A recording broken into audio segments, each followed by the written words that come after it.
Bon, c'est rassurant quand même de gagner 3-0 face à Gérone avant d'aller à l'Atalanta. Salut à tous les gars, c'est Azial. Aujourd'hui, on se retrouve pour une nouvelle vidéo. Débrief de ce Gérone, Real Madrid, Girona, comme vous voulez. Bref, vous avez compris. Victoire 3-0. Buteur Bellingham, Arda Güler, Kylian Mbappé. Match rassurant. Voilà, on va pas se mentir, match globalement rassurant parce que tu t'imposes 3-0, même si comme d'habitude, il y a des choses à redire, comme d'habitude, tout n'a pas été parfait dans ce match.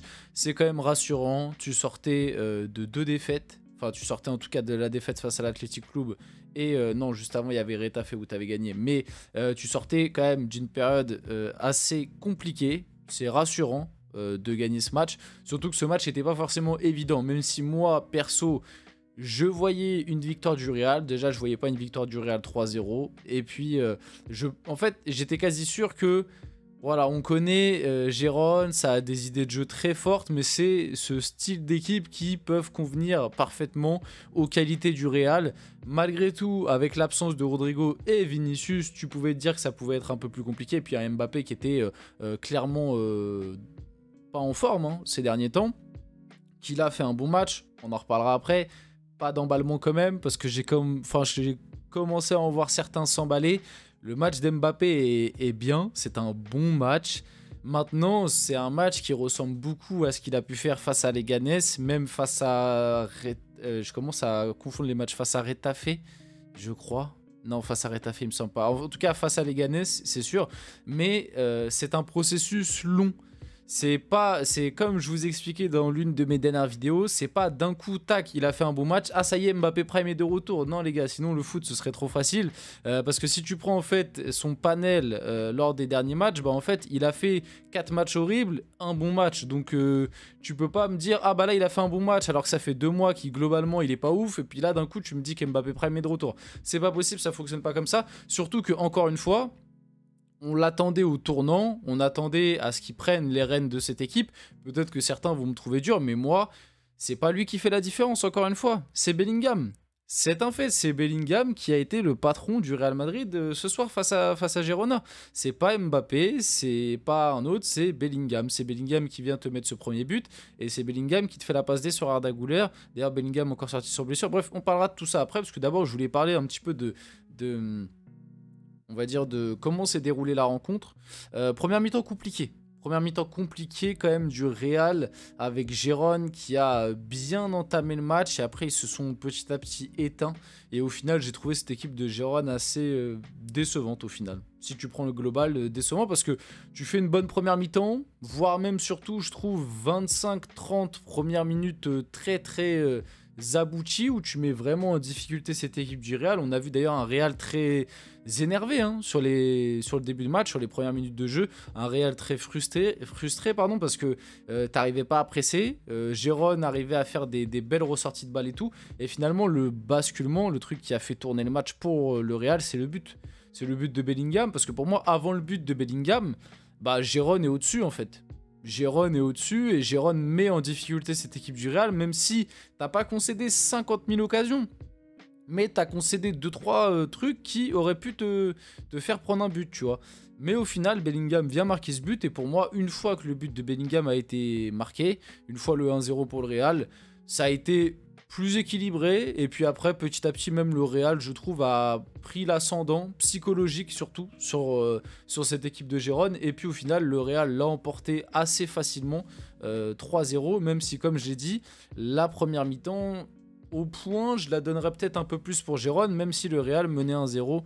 Bon, après, en deuxième mi-temps, il y a eu quelques temps forts, pareil, de Gérone, mais globalement, j'ai trouvé que le Real était maître de son sujet en deuxième. Donc voilà. Voilà un petit peu par rapport au déroulé de la rencontre. Donc vite fait, on est obligé de parler un peu des individualités, notamment moi, Bellingham, homme du match. De toute façon, je crois, j'ai vu, il a été élu homme du match aussi.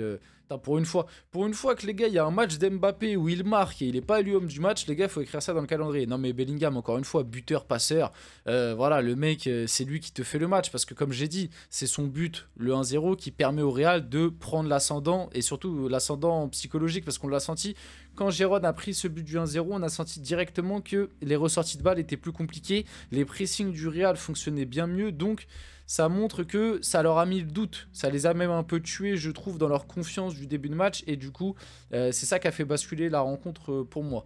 Mais oui.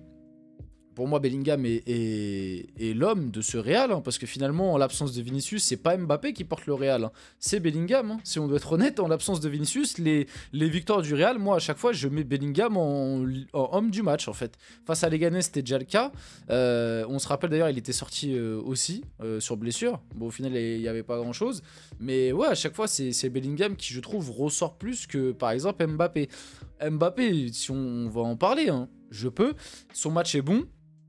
Son match est bon, il y a des bons trucs, notamment le but qu'il met, très beau. Du Mbappé dans le texte, bien servi par Modric, appel, en plus le but n'est pas évident. Bon, Gazzaniga, je trouve sur le but quand même, il est un peu... Bon, Mbappé la place bien, mais à lui passe, je sais pas, en fait, il se met au sol, mais en même temps, il lève un peu son bras et en fait, Mbappé, il la place parfaitement, du coup, sous la main de Gazzaniga. Donc le but est beau, pas évident à mettre. Maintenant, il y a encore, moi je trouve, surtout... Sur la première mi-temps, en deuxième mi-temps, ça a été un petit peu mieux parce que comme j'ai dit, le Real a commencé à prendre l'ascendant et tout. Mais il y a encore du déchet, il y a encore des trucs qui me dérangent dans les déplacements, dans le jeu, etc. Je trouve encore à des moments qu'il ralentit le jeu aussi, alors qu'à des moments justement il faut qu'il l'accélère, c'est à lui de l'accélérer. La première mi-temps, tu vois, c'est pas du tout lui qui est ressorti du lot, je le mets même pas dans le top 3, alors que bah, dans un match comme ça, où il y a des espaces et tout, tu t'attends à ce que ce soit lui qui prenne le Real sur ses épaules. C'est pas le cas, même si on sait il est dans une période compliquée, etc. Donc c'est pour ça, pas d'emballement. Pas d'emballement autour d'Mbappé parce que justement ça va pas lui servir. Encore une fois, commencer à dire ah ça y est Mbappé Prime est de retour, ceux qui sont descendus du train, je sais pas quoi.